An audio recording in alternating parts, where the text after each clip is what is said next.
우리가 살면서 전기라고 하는 것의 혜택을 엄청나게 누리며 살고 있죠. 만약에 이 세상에 우리가 전기가 없다고 한다면 사람의 삶이 이루어질까? 라고 하는 생각이 들 만큼 전기라고 하는 엄청난 에너지를 우리는 날마다 누리며 살고 있어요. 오늘도 예배할 때 이 불빛이 없고 마이크가 없다고 한다면 또 이 모든 악기들도 전기를 가지고 다 이루어지는 것들인데, 여러분, 이 전기 에너지라고 하는 것이 그냥 생겨나는 것이 아니죠. 그렇죠? 전기라고 하는 것은, 이 에너지가 생겨나는 것은 플러스와 마이너스라고 하는 이 두 극이 만나야지만 에너지가 발생한다고 하는 것입니다. 남자도 여자를 만나서 결혼을 해야 아이를 낳을 수 있는 것이고, 하나님의 역사도 똑같다고 하는 것이에요. 하나님의 역사도 사람들을 향한 하나님의 은혜가 있어야 되고, 또 그 은혜에 반응하는 사람들의 믿음이 있을 때에 하나님의 역사가 이 땅 가운데 일어난다고 하는 거예요. 이 말을 오해하지는 마십시오.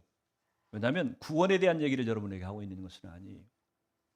여러분, 구원이라고 하는 것은 하나님께서 우리에게 일방적으로 주신 선물이라고 표현을 합니다. 마귀에게 팔려버린 인간들이 스스로를 구원할 수 있는 능력이 없어요. 여러분, 물에 빠진 사람을 한번 생각을 해보시면, 물에 빠져서 죽어가고 있는 사람은요, 스스로의 힘으로는 그 물 속에서 헤어나올 수가 없는 거예요. 반드시 외부의 힘, 누군가가 밖에서 그 사람을 끌어올려줘야만 이 사람이 살아날 수가 있다고 하는 것이. 마귀에게 팔려서 인간은요, 스스로 구원할 수 있는 능력을 이미 잃어버렸어요. 그래서 죄로 죽었던 그 영혼들이 스스로는 어떻게 구원받을 수가 없으니까 하나님께서 인간의 노력과 상관없이 하나님의 일방적인 능력으로 사람들을 구원해 주시기로 작정을 하신 것입니다. 하지만 이 구원이라고 하는 것 외에는요, 우리 인간의 모든 행위에는 반드시 책임이 따른다고 하는 것입니다. 여러분, 죽은 사람에게는 누구도 법적인 책임을 묻지 않습니다. 정치인이나 세상에 막 악한 일을 한 사람들이 자살을 하거나 죽었다고 하면요, 그 사람에 대한 사건은 그 시간부로 종결됩니다. 더 이상 이 사람이 잘했느니 못했느니, 죄가 크니 작니 따질 필요가 없어져요. 왜요? 죽어버렸으니까. 죽은 사람에게는 법적인 책임을 물을 수가 없는 것입니다. 마찬가지예요. 죄로 인해서 팔려버렸고 죄로 인해서 죽었던 인간들에게 하나님이 뭔가를 물을 수가 없어요. 일단 살려놔야 말을 하든 말을 듣든 책임을 묻든 뭔가가 가능한 것이지, 죽어있는 사람에게는 아무런 그런 일도 일어날 수 없다고 하는 것입니다. 그래서 하나님이 일단 살려놓고 보는 거예요. 하나님이 일단 인간을 살려주신 것입니다. 그것이 인간을 향한 하나님의 일방적인 구원의 은혜라고 우리가 표현을 한다고 하는 것이. 일단 구원을 시켜놓고 자기가 받은 그 구원의 행위에 대한 책임을 지고 인간이 살도록 하나님이 기회를 주신다고 하는 것이. 여러분, 성탄이라고 하는 것이 무엇입니까? 이제 며칠 후면은 12월 25일 2025년 성탄절을 우리가 맞이하게 되는데, 성탄을 맞이할 때마다 우리 속에 기대가 있어요. 그렇죠? 설레임이라고 하는 것이 있습니다. 물론 뭐 예수 믿는 사람들에게는 당연한 것이고, 예수를 믿지 않는 사람들에게도 성탄절에 대한 기대감들이 분명히 있습니다. 그렇죠? 예수를 믿지도 않는데 무슨 기대감일까? 뭐 하루 쉬기 때문에 오는 그런 즐거움일까? 아니면 산타클로스가 선물을 주니까 즐거움이 있는 것일까? 여러분, 저도 예수님을 잘 만나지 못했을 때에도 성탄절이 되면 늘 가슴이 설레었던 것 같아요. 왜 예수님을 알지도 못하는 사람들 마음 가운데 성탄절을 생각할 때마다 기대감이 생기는 것일까? 이유가 있기 때문이라고 하는 것입니다.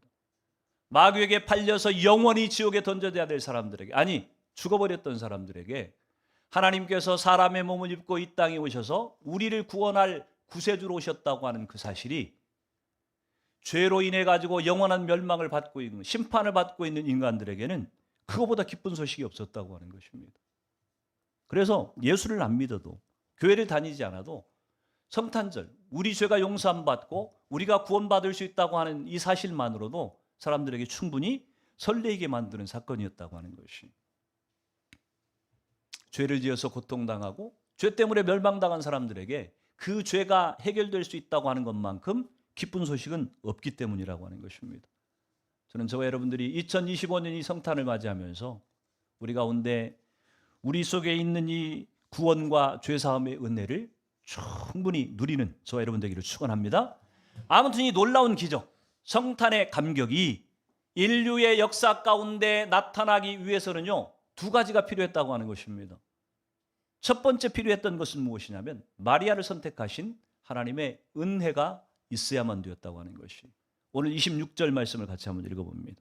26절 시작. 여섯째 달에 천사 가브리엘이 하나님의 보내심을 받아 갈릴리 나사렛이란 동네에 가서. 아멘. 오늘 26절은 여섯째 달에 라고 하는 단어로 시작을 하고 있습니다. 뭐가 여섯째 달이라는 거예요?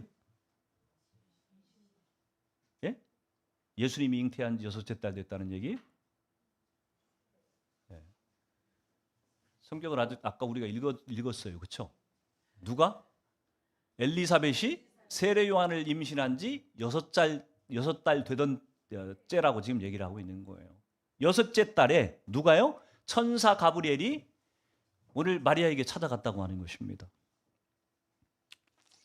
여러분, 세례 요한이 임신되어서 6개월 되었을 때에 마리아에게 천사 가브리엘이 찾아갔다. 이 얘기는 오늘 이 예수님에게 마리아에게 임할 이 놀라운 사건이 세례 요한과 연관이 있다고 하는 것을 지금 암시해 주는 거예요. 근데 천사 가브리엘이 지금 어디로 찾아갔냐면은 왕궁으로 찾아간 것도 아니고 예루살렘 성전으로 찾아간 것도 아니고 천사 가브리엘이 지금 누구에게 찾아갔다고요? 나사렛에 있는 마리아라고 하는 여인에게 찾아갔다고 하는 것입니다. 여러분, 좀 하나님께서 예수님의 이 어머니를 좀 택하려면은 좀 이왕이면 좀 왕족 가운데서 선택을 하거나 아니면 종교적인 가문, 제사장 가문의 빵빵한 그런 종교적인 배경 가운데 있는 거기에 누군가를 택하면 참 좋았을 것 같은데 오늘 보니까 배경도 없고 가문도 없고 학벌도 시원치 않은 나사렛이라고 하는 한 시골 동네에 한 평범한 여인에게 지금 천사가 찾아가는 것이. 그리고 그를 예수님의 어머니로 좀 택하셨다고 하는 것입니다. 이 평범한 여인을 예수님의 어머니로 택하는 하나님의 이 일하심을 보면서 우리는 이 땅에 예수님이 오셔서 하실 사역이 어떤 성격을 가질 것이다 라고 하는 것을 우리는 추측해 볼 수 있다고 하는 얘기입니다. 가장 낮고 천한 곳에 죄인들을 살리러 오신 예수님, 그분은요 죄인들이 어떻게 고통당하고 있고 어떻게 힘든 삶을 살고 있는지를 친히 경험하셔야만 되었어요. 왜냐하면 우리 죄인된 삶을 경험하시지 않고서는 우리를 이해한다고 얘기할 수가 없으니까. 만약 예수님께서 사람의 몸을 입지 않고 특별히 사람 가운데도 왕족 가운데 궁궐에 있는 누군가의 몸을 빌려서 예수님 오셨다고 한다면 구원받은 우리들이 그렇게 얘기를 할 거예요. 우리가 하나님 앞에 섰을 때 하나님이 내가 너희들을 다 안다, 이해한다 이렇게 얘기하면 하나님이 어떻게 알아요? 예수님이 나를 어떻게 알아요? 예수님 궁궐에 사셨잖아요. 궁궐에 사셨던 예수님이 어떻게 나를 이해해요? 이렇게 얘기했을 것이에요. 근데 가장 낮고 천한 곳에 평범하고 가난한 한 여인의 예수님께서 오셨기 때문에 그분이 우리를 향해서 내가 너를 안다, 내가 너를 이해한다, 네 힘든 것들을 내가 충분히 공감한다 이렇게 얘기할 때 우리는 이해가 가는 것이에요. 아, 그럴 수 있겠구나, 예수님 우리를 충분히 이해하실 수 있겠구나 하는 것들을 받아들일 수 있다고 하는 얘기입니다. 그래서 예수님은 당신이 누릴 수 있는 모든 편한 환경들을 다 내려놓고 낮고 천한 곳으로 평범한 한 여인 마리아를 택해가지고 예수님이 이 땅에 오셨다고 하는 것입니다. 존귀와 영광을 마땅히 받고 누리셔야 될 하나님의 아들이 이렇게 모든 조건들을 다 포기하고 낮고 천한 곳으로, 그것도 여러분 우리는 생각하기에 사람의 몸으로 입고 태어나는 것이 복이라고 생각할지 모르겠지만 피조물인 우리한테는 그게 복일지 모르겠지만 창조주였고 신이셨던 하나님께서 피조물의 몸을 입는다고 하는 것은 어마어마한 사건이에요. 우리는 상상도 할 수 없는 사건이에요. 마치 사람이 그냥 사람들에게 짓밟히는 지렁이가 됐다고 하는 것보다 비교할 수 없이 더 충격적인 사건이라고 하는 것입니다. 오늘 예수님께서 그런 삶을 선택하신 이유는요, 여러분과 저를 구원하시기 위해서, 우리를 살리시기 위해서 예수님께서 그 선택을 하셨다고 하는 것이에요. 그래서 우리는 성탄을 맞이할 때마다 그 예수님을 향해서 찬양과 영광을 마땅히 돌려드려야 된다고 하는 것입니다. 저는 2025년 성탄을 맞이할 때 여러분 속에 나를 구원하신 예수님의 그 십자가의 낮아지심과 그 은혜가 너무 크고 감사해서 주체할 수 없는 그런 감격으로 영광을 올려드리는 저 여러분 되기를 축복합니다. 천사가 마리아에게 하나님 말씀을 지금 전해줘요. 오늘 28절부터 33절까지를 신학적으로는 수태고지라 하는 그런 표현을 씁니다. 그러니까 마리아에게 아기 예수님을 잉태할 것이라고 하는 그 예언을 지금 전해주는 거예요. 근데 28절을 같이 한번 읽어보도록 합니다. 28절 시작. 그에게 들어가 이르되 은혜를 받은 자여 평안할지어다 주께서 너와 함께 하시도다 하니. 가브리엘 천사가 마리아에게 찾아가지고 지금 그렇게 얘기해요. 네가 하나님의 은혜를 받았다. 그래서 네가 평안하게 될 것이다. 이렇게 얘기를 하고 있는데 정작 마리아가 느끼는 것은 뭐였어요? 무서움이었어요. 마리아는 무서워했어요.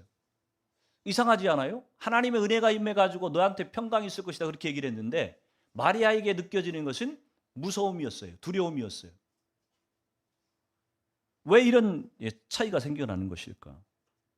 우리는요, 하나님의 은혜가 우리 가운데 임하면은 임할 때 그것이 내가 보기에 좋은 대로, 내가 느끼기에 좋은 대로 은혜가 임할 것이라고 우리는 선입견을 갖고 있어요. 근데 하나님의 은혜가 우리 가운데 임할 때는요, 그것이 우리가 느끼기에 좋을 때도 있고 좋은 방식으로 임할 때도 있지만 우리가 느끼기에 전혀 좋지 않은 것 같은 그런 방식으로 하나님은 은혜를 우리에게 베푸실 수 있는 분이라고 하는 것이. 우리는 내가 보기에, 내가 느끼기에 좋은 방식으로 자꾸 은혜를 기대하니까 자꾸 시험에 드는 것입니다. 설교를 들을 때도 똑같다 그랬어요. 설교를 들을 때 목사님이 내가 듣고 싶은 얘기를 해주시면 은혜 받았다고 얘기를 해요. 은혜가 너무 받았다 오늘. 그 내용을 보면은 자기가 좋아하는 얘기를 해준 거예요. 반대로 자기가 별로 듣고 싶지 않은 얘기를 목사님이 하잖아요. 그러면 오늘 말씀 꽝이다. 은혜가 안 된다. 이렇게 생각을 해요. 자기가 좋은 방식대로 뭔가를 얻는 것이 하나님의 은혜가 아니에요. 하나님이 보시기에 좋은 것을 우리 가운데 주시는데 그 방식이나 그 내용이라고 하는 것은 우리 인간이 느끼기에 좋은 방식으로만 꼭 주어지지 않는다고 하는 것을 오늘 이 마리아를 통해서 보게 되는 것입니다. 무서워할 만하잖아요. 지금 마리아가 처녀인데 지금 임신을 할 거래요. 결혼도 안 했는데 그냥 결혼만 안 했어도 좀 괜찮은데 이미 결혼할 남자가 있어. 약혼한 남자가. 근데 임신을 할 거래. 마리아가 무섭겠어요? 안 무섭겠어요? 무서워야 정상이죠. 지극히 정상입니다. 이게 만약 안 무섭다고 한다면 그건 사람이 아니에요. 무서운데 오늘 마리아는 무섭기는 하지만 의외로 굉장히 차분합니다. 굉장히 담대해요. 지금 보니까. 이 무서움을 마리아가 어떻게 극복했을까? 그럼 말도 안 되는 소리잖아요. 지금 처녀에다가 지금 약혼한 사람인데 만약에 처녀가 애를 뱄다고 해도 사람들한테 돌에 맞아 죽을 일이고 더더군다나 약혼한 남자 이제 곧 1년 후에 결혼할 남자가 있는 여자가 임신을 했다고 한다면 이거는 또 간음이에요. 간음이에요. 부정행위를 한 거예요. 지금.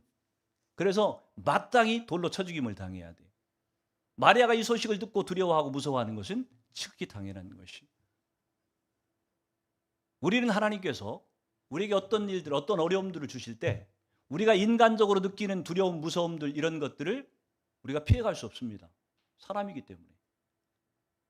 순교자들이 여러분 순교를 할 때 우리는 생각하기에 멋지게 한번 찡그리지도 않고 웃는 얼굴로 그렇게 죽을 것 같죠? 스데반 생각하면서.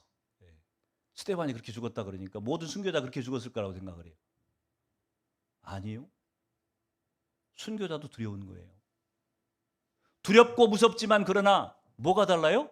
그럼에도 불구하고 예수님을 부인하지 않고 하나님을 거절하지 않고 하나님 믿는다고 하는 것을 포기하지 않고 믿음을 지켰기 때문에 순교자라고 얘기하는 것이지 그 죽는 과정 가운데서 전혀 무서움이나 두려움 없이 죽어갔다고 순교를 했다고 얘기하는 것은 아니라고 하는 것입니다. 하나님도 아세요. 우리의 연약함이 무엇인지. 여러분 은혜라고 하는 것이 무엇입니까? 은혜가 뭐예요? 하나님 우리한테 함께 하시는 것을 은혜라고 지금 얘기를 하고 있어요. 여기도 지금 그렇게 얘기하잖아요. 은혜를 받은 자여 평안할지어다. 주께서 너와 함께 하신다. 하나님이 함께 하시니까 그것을 은혜라고 지금 얘기를 하는 것입니다. 그런데 은혜를 입으면요, 우리 가운데 평강이라고 하는 것이 주어져요. 평강은 편안한 거하고는 다릅니다. 편안한 것은 세상 사람들이 얘기하는 개념이에요. 근데 평강이라고 하는 것은 몸은 힘든데 마음 가운데 이 흔들림이 없을 때 이것을 평강이라고 얘기해요. 우리는 몸이 편하지 않으면은, 몸이 아프면은 평강도 없다고 생각하는데 그렇지 않아요. 그리스도인들에게는 외적으로는, 육신으로는 그런 편안함은 없을지 몰라도 하나님이 주시는 평강이 우리를 주장하실 수 있어요. 이게 은혜의 능력이라고 하는 것입니다. 천지의 주인 되시는 하나님, 만물을 다스리고 통치하시는 하나님, 저와 여러분의 모든 삶을 책임져 주시는 하나님, 그 하나님이 내 삶 가운데 함께 계신다. 함께 동행해 주신다. 이것이 은혜이고, 이것이 있을 때 우리 가운데는 평강이라고 하는 것이 주어진다고 하는 얘기입니다. 여러분, 예수님의 다른 이름이 뭐였어요? 임마누엘이랬어요. 임마누엘. 임마누엘의 뜻이 뭐예요? 하나님이 나와 함께 하신다고 하는 것이 임마누엘의 뜻이에요. 그러니까 예수님이 이 땅에 오신 것은요, 우리와 함께 해주시려고 온 거예요. 두려움에 휩싸여서 죄 가운데 고통당하고 있는 인간들에게 찾아오셔서 우리와 함께 해주시려고 예수님이 2000년 전에 오신 것이에요. 그래서 성탄을 맞이하면서 저와 여러분 가운데 세상이 결코 빼앗을 수 없는 하나님의 은혜, 그리스도의 평강이 저와 여러분 마음 가운데 임하기를 주 이름으로 축원합니다. 여러분이 하나님의 은혜라고 하는 것은요, 반드시 낮은 자에게 임한다고 하는 특징을 갖고 있습니다. 물이라고 하는 것은 반드시 높은 곳에서 낮은 곳으로 흐르도록 되어 있어요. 하나님의 은혜도 동일합니다. 하늘에서 땅으로 임한다고 하는, 하나님의 은혜가 높아진 자, 교만한 자에게는 하나님의 은혜가 결코 흘러가지 않아요. 사사기 6장 12절에 보니까 여호와의 사자가 기드온에게 나타나 이르되 큰 용사여 여호와께서 너와 함께 계시도다 하매. 여러분, 지금 이 말씀이 나온 상황이 어떤 상황이냐면은 미디안 군대가 쳐들어왔어요. 그러니까 추수를 하고 있던 이 이스라엘 나라에 미디안이라고 하는 적국이 침공해 온 거예요. 그래가지고 다 죽을 것 같아가지고 기드온도 지금 포도주 틀 속에 들어가가지고 지금 살겠다고 숨어서 벌벌 떨고 있는 상태예요. 근데 그런 기드온에게 누가요? 지금 주의 사자가 찾아와가지고 큰 용사여 주께서 너와 함께 하시도다 이렇게 얘기한 거예요. 여러분 보십시오. 미디안 사람들이 두려워서 포도주 틀에 숨어 있는 소심하고 겁 많고 두려움 많고 자존감이 낮은 이 기드온에게 큰 용사여, 이 호칭이 맞아요 안 맞아요? 안 맞는 표현이에요. 이게 어떻게 용사예요? 겁쟁이지, 쫄부지 저게. 쫄보야 쫄보. 겁나가지고 숨어 있어요 지금.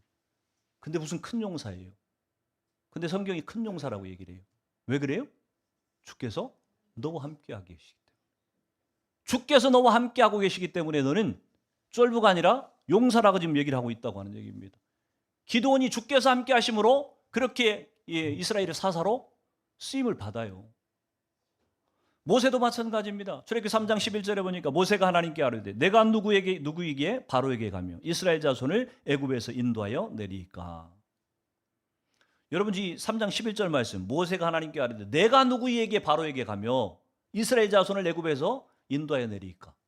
여러분 이 말 속에서 모세가 한 말인데 이 말 속에서 이 애굽의 왕자로서의 어떤 그런 당당함, 담대함, 자신감 이런 것들이 보입니까? 전혀 보이지 않잖아요. 보이지 않을 수밖에 없어요. 왜요? 이미 나이 80이 되었고 광야에서 40년 동안 양 배설물이나 치우던 이 목동이니까 모세가 이 고백을 할 수밖에 없는 것이에요. 근데 참 신기하죠.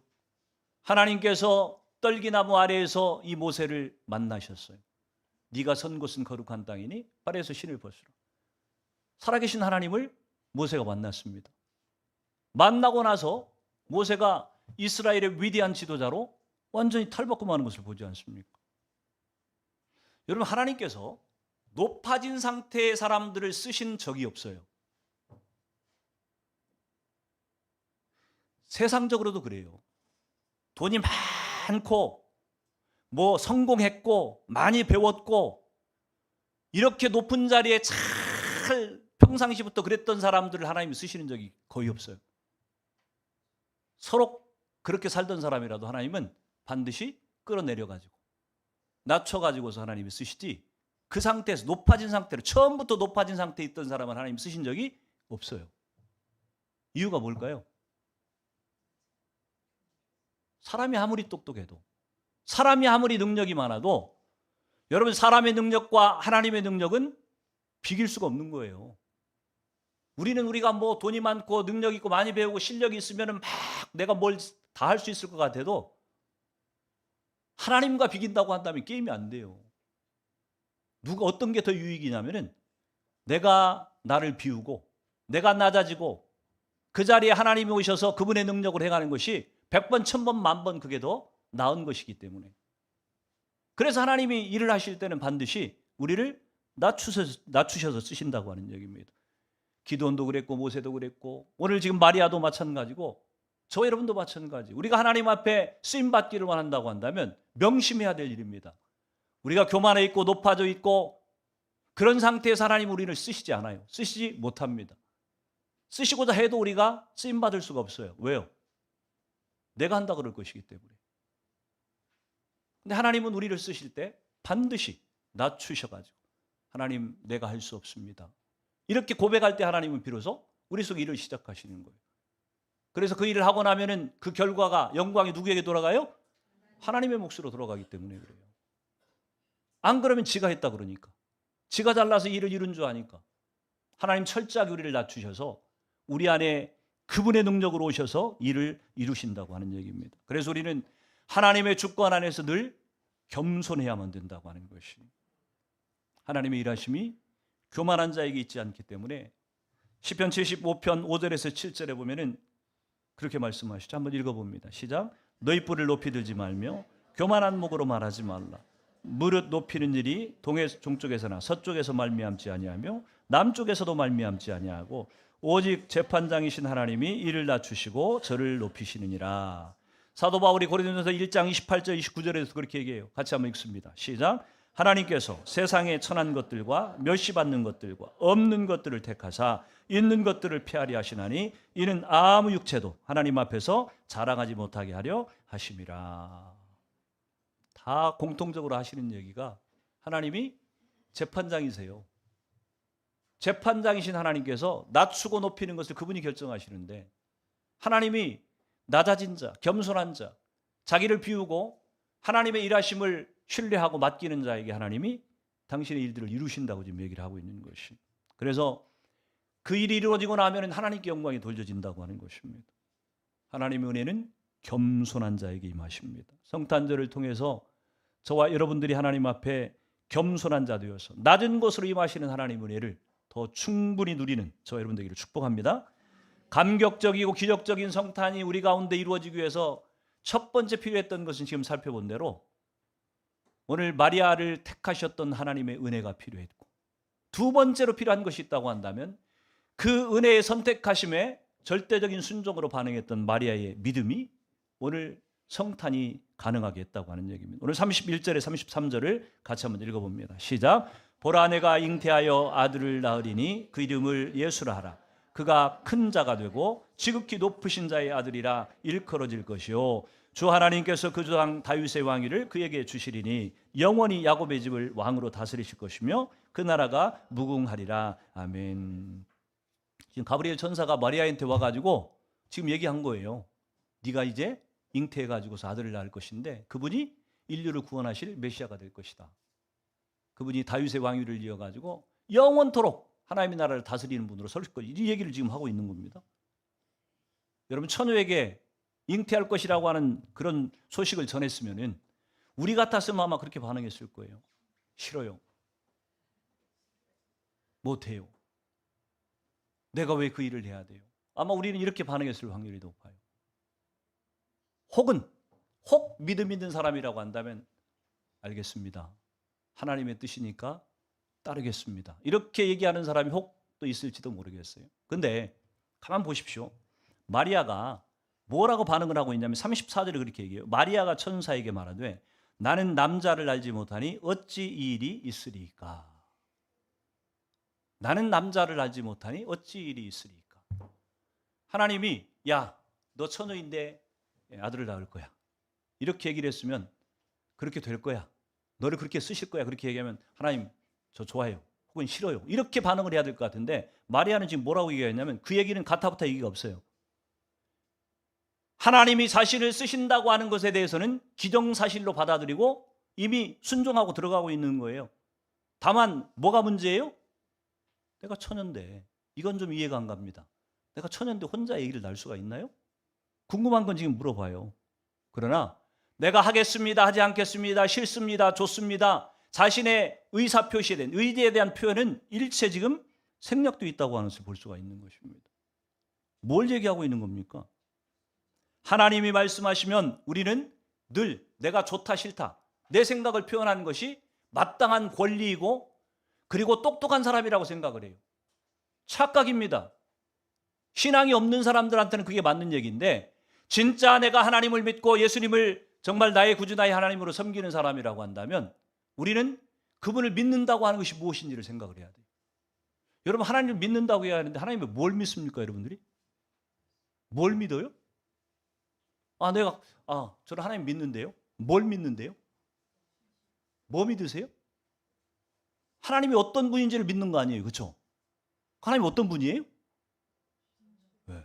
맨날 우리가 고백하는 거 있잖아요. 하나님은 전지하시고 전능하시고 영원하시고 불변하시고 뭐 이런 하나님의 속성에 대한 얘기들이 있잖아요. 우리가 하나님을 믿는다고 하는 것은 하나님의 그 속성을 하나님의 그 성품을 믿는다고 하는 얘기예요. 근데 진짜 여러분이 하나님을 믿는다고 한다면 하나님은 실수하지 않는 하나님이라고 하는 정말 여러분이 믿는다고 한다면 하나님이 수량이한테 수량아 너 이거 좀 할래? 이렇게 얘기를 하는데 하나님 싫어요. 못해요. 혹은 좋아요. 이 얘기를 한다고 하는 것 자체가 무슨 의미냐면은 하나님 이 상황에 대해서 내가 이 일에 맞는지 안 맞는지를 하나님보다 내가 더 잘 압니다. 이 얘기일 수 있고요. 또 바꿔 얘기하면 어떤 얘기일 수 있냐면은 하나님의 생각, 하나님의 뜻보다도 내 생각, 내 감정이 더 중요합니다. 이 고백이에요. 언뜻 생각하면 그게 이 소신 있고 자기 어떤 주관에 대한 뚜렷한 소신을 갖고 살아가는 사람의 모습으로 보여질지 모르겠지만 신앙을 갖고 있고 믿음을 제대로 갖고 있는 사람에게 있어가지고서는 오늘 마리아가 보였던 이 모습을 닮아가는 것이 우리에게 훨씬 더 중요하다고 하는 얘기예요. 그래서 하나님 우리 가운데 뭘 말씀하시면요, 우리는 하나님 말씀하신 게 아니고 다른 생각이라고 생각될 때는 거듭 확인을 해야 돼요. 이게 하나님 말씀하신 게 맞나?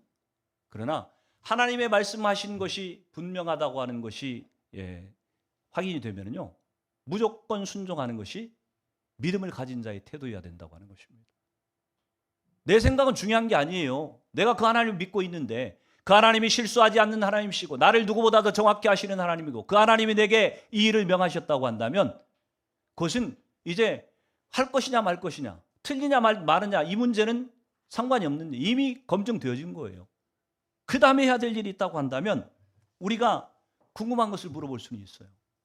하나님, 나한테 하나님이 이 일을 하라 그러셨는데 하나님 보니까 제가 은사가 없네요. 재능도 없는 것 같고.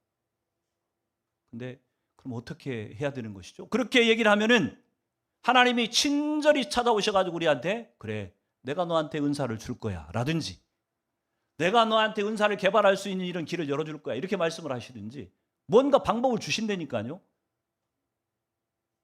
그 대신 우리가 하나님을 향해서 그분이 실수하지 않는 하나님이시고 그분이 오르신 하나님이라고 하는 것을 믿는다고 하는 것을 우리가 믿음으로 보여드리는 것이기 때문에 하나님도 그 믿음을 기쁘게 받으시는 거고 그 일을 순종하는 데 해가지고서 하나님의 뜻이 이루어지는 일에도 매우 유익하다고 하는 얘기입니다. 오늘 보십시오. 마리아가 궁금해가지고 질문하잖아요. 처녀가 어떻게 얘기를 해요? 그러니까 오늘 35절 36절 그렇게 대답해 주시잖아요. 같이 읽습니다. 시작. 천사가 대답하여 이르되 성령이 내게 임하시고 지극히 높으신 이의 능력이 너를 덮으시리니 이러므로 나실 바 거룩한 이는 하나님의 아들이라 일컬어지리라. 보라 내 친족 엘리사벳도 늙어서 아들을 배었느니라. 본래 임신하지 못한다고 알려진 이가 이미 6달이 되었나니 37절을 보니까 대저 하나님의 모든 말씀은 능치 못하심이 없느니라. 그렇게 얘기를 해요. 마리아가 순종을 했어요. 하고 안 하고를 자기의 의사의 선택으로 따른 것이 아니라 하나님이 내게 맡기신 일이라고 한다면 맞다고 하는 믿음을 가지고 순종했어요. 절대적인 믿음을 보였어요. 그랬더니 그러고 나서 궁금한 걸 질문한 거예요. 근데 처녀가 어떻게 애를 낳을 수 있죠? 그랬더니 하나님께서 지금 설명해 주시는 거예요. 성령께서 너한테 임해가지고 성령으로 말미암아 네가 잉태하게 될 것이다. 남자하고 결혼하지 않아도 성령께서 너한테 아이를 갖게 할 것이다. 그러면서 마리아에게 확신을 주시기 위해서 봐라. 본래 아이를 갖지 못한다고 했던 니네 친척 엘리사벳도 벌써 아이를 임신해가지고 6개월 되지 않았냐. 너한테도 내가 그런 능력을 지금 행하실 것이다. 이렇게 지금 말씀을 하셨다고 하는 얘기예요. 하나님은요, 우리를 처음부터 끝까지 무대포로 밀어붙이시는 분은 아니세요. 우리의 믿음의 수준을 아시고 우리 형편과 사정을 아시고 우리에게 맞게 하나님께서 일하시는 분이에요. 절대 우리가 그냥 이해도 안 되고 받아들일 수도 없는 일들을 그냥 무조건 해. 이렇게 밀어붙이시는 분이 아니라고 하는 얘기예요. 우리가 잘 아는 고린도전서 10장 13절에 보면 그렇게 얘기하잖아요. 사람이 감당할 시험 받기는 너에게 당한 것이 없나니. 그렇죠? 하나님은 미쁘셔서 네가 감당치 못할 시험 당함을 허락지 않으시고 감당치 못할 시험 당함을 당할 즈음에는 꼭 피할 길을 내셔서 감당하게 하신다. 하나님은 분명히 감당치 못할 시험 당함을 허락지 않는다고 말씀하셨는데 우리가 살다 보면은 감당치 못할 것 같은 시험을 당한다고 느껴질 때가 있죠. 종종. 그죠? 여러분은 다 하나님이 주시는 모든 환경들이 다 감당할 만하다고 생각하세요? 아니요. 그렇지 않아요. 어떤 시험들은 이거 내가 감당할 시험이 아닌데 나 이거 이 정도는 못 감당하는데 막 그렇게 생각되는 것들이 분명히 우리 가운데 주어진다고 하는 얘기입니다. 근데 그런 생각들이 들 때 하나님의 말씀 우리는 생각해야 돼요. 시험 당할 즈음에 넘어지려고 할 즈음에 피할 길을 주신다. 이게 하나님의 약속이에요. 그냥 미리미리 주시면 좋은데 피할 길을 미리 좀 알려주시면 좀 좋아요. 미리 대비하고 탁 이렇게 그러면 얼마나 편하게 갈 수 있어요. 근데 꼭 넘어질락 말락 시험 들어서 그냥 실족할 만 막 그때 꼭 그때 피할 길을 주신다고 하는 얘기. 그때까지 하나님 기다리시는 거예요. 여러분 아이들이 자전거를 가르칠 때 아빠가 뒤에서 그러잖아요. 야, 아빠가 잡아줄 테니 걱정하지 말고 타. 그냥 앞만 보고 페달만 밟아. 근데 애들이 막 두려워하잖아요. 뭐 자꾸 넘어지려고 하니까. 넘어지려고 할 때마다 아빠가 딱 잡아주면 안 넘어져요. 그것을 몇 번 경험하고 나면 아이가 내가 넘어지려고 해도 아빠가 잡아주는구나. 이런 확신들이 생기면 그냥 맘 놓고 페달을 밟을 수 있어요. 그러면서 자전거를 배우는 거 아니에요. 그렇죠? 그리고 나중에는 이제 아빠가 놓고도 잡고 있다고 얘기를 하는 거예요. 야, 아빠가 잡고 있으니까 마음껏 달려. 그리고 놓아. 근데도 잡은 줄 알고 막 달려요, 이게. 이러다가 자전거를 배우는 거예요, 이게. 하나님이 우리에게 넘어질 만한 즈음에, 시험 당해서 넘어질 만한 즈음에 피할 길을 내신다고 하는 것을 우리가 정말 신뢰한다고 한다면 우리는 두려워하지 않죠. 그리고 그 시험 때문에 우리가 넘어질 이유가 없다고 하는 것입니다. 근데 하나님께서 미리 답을 알려주시지 않고 미리 피할 길을 주시지 않고 왜 꼭 그렇게 넘어질 만할 때에 우리에게 피할 길을 주시는 거예요. 믿음의 훈련의 과정이기 때문에 그래요. 믿음을 훈련하시기 위해서 하나님이 그 시험을 주신 것이기 때문에 그래요. 우리에게 하나님이 시험을 주시는 것은 우리의 믿음을 키우기 위한 거예요. 근데 미리 그냥 다 답을 줘버린다고 한다면 그 사람이 그냥 편하게 룰루라라 하고 가니까 근육이 생겨날 리가 없잖아요. 경험이 없으니까. 힘든 것들을 겪어보지 못하니까. 그러나 그것들을 겪으면서 분명히 우리의 믿음을 하나님이 연단하고 계시다고 하는 얘기입니다. 오늘 마리아에게 이거보다 더 큰 시험은 없었을 거예요. 결혼도 하지 않고 남자와 잠자리를 해본 적도 없고 더더군다나 정혼했던 자기에게 오늘 임신할 것이라고 하는 이 청천벽력 같은 소식은 마리아로서도 받아들이기가 쉽지 않은 시험거리였을 것입니다. 근데도 불구하고 마리아는 뭘 믿었어요? 하나님을 믿고 있어요. 하나님에 대한 신뢰가 있어요. 하나님이 나한테 이해가 되지 않는 이 일을 행하신다고 하는데 그래도 나는 하나님을 신뢰합니다. 하나님이 틀리지 않는다고 하면서 나는 믿습니다. 믿고 의지하고 맡겨드립니다. 여러분, 이 믿음을 가지고 마리아가 순종을 했다고 하는 얘기입니다. 그래서 오늘 이 처녀에게, 이 약혼했던 이 마리아에게 아이가 잉태할 것이라고 했던 이 소식은 마리아의 믿음을 검증하는데 이보다 더 좋은 기회는 지금 없었다고 하는 얘기입니다. 마리아가 38절에 그렇게 고백을 해요. 같이 읽습니다. 시작. 마리아가 이르되 주의 여종이오니 말씀대로 내게 이루어지이다 하매 천사가 떠나가니라. 아멘. 천사가 떠나갔대요. 왜 떠나갔겠어요? 할 일을 다 했으니까 떠나간 거예요. 이미 확인된 거예요. 마리아를 통해서 하나님이 이루실 일들을 마리아가 믿음으로 순종하고 받아들인 것들을 보고 상황 종료가 되는 거예요. 마리아의 믿음은 그만큼 성장한 것이고 하나님은 메시아를 이 땅에 보낼 그 계획이 마리아를 통해서 결정이 된 것이에요. 그래서 우리가 2000년 전에 예수 그리스도가 사람의 몸을 입고 이 땅에 오시는 그 일이 역사상에 이루어질 수 있었다고 하는 얘기입니다. 인류 구원을 향한 하나님의 은혜도 필요했지만 인간의 상식을 뛰어넘는 하나님의 요구 앞에서 겸손히 무릎을 꿇고 순종했던 마리아의 믿음이 2000년 전 예수님이 성육신 하시는 성탄으로 이 땅에 오시는 그 일이 가능하게 한 기초가 되었다고 지금 얘기를 하고 있는 것입니다. 사랑하는 성도 여러분, 2025년 이 성탄주의를 우리가 보내면서 저 여러분 가운데도 이 믿음이 좀 생겨났으면 좋겠다는 생각이 들어요. 하나님을 정말 믿는다고 한다면, 그분을 정말 신뢰하고 있다고 한다면 그분이 하라고 하시면요, 그게 맞는 거예요. 그분이 하시지 말라고 하면 나한테 도움이 안 되는 거예요. 의심하지 마시고 그거 가지고 씨름하지 마시고 하나님이 나한테 이것을 순종하라 했으면 그것 하는 것이 나한테 유익이 되니까 하나님이 하라고 하시는 것이니까 그거 가지고 씨름하지 마세요. 여러분이 하나님 앞에 질문을 할 것은 그것이에요. 하나님, 어떻게 순종하면 되겠습니까? 우리가 질문해야 될 것은 그거예요. 하나님의 말씀대로 내가 순종하겠습니다. 근데 어떻게 순종하면 좋겠습니까? 이것이 우리의 하나님을 향한 유일한 질문이어야 돼요. 하고 안 하고를 결정하기 위한 질문이 아니고 어떻게 순종해야 될 것인가에 대한 질문이 하나님 앞에 있을 뿐이에요. 저 여러분의 믿음이 오늘 마리아의 이 절대적인 믿음을 본받아서 여러분 삶 가운데도 늘 순종하는 이 믿음으로 말미암아 하나님의 역사가 여러분의 삶에 구체적으로 풍성하게 그렇게 이루어지는 축복이 있기를 주의 이름으로 축원을 드립니다.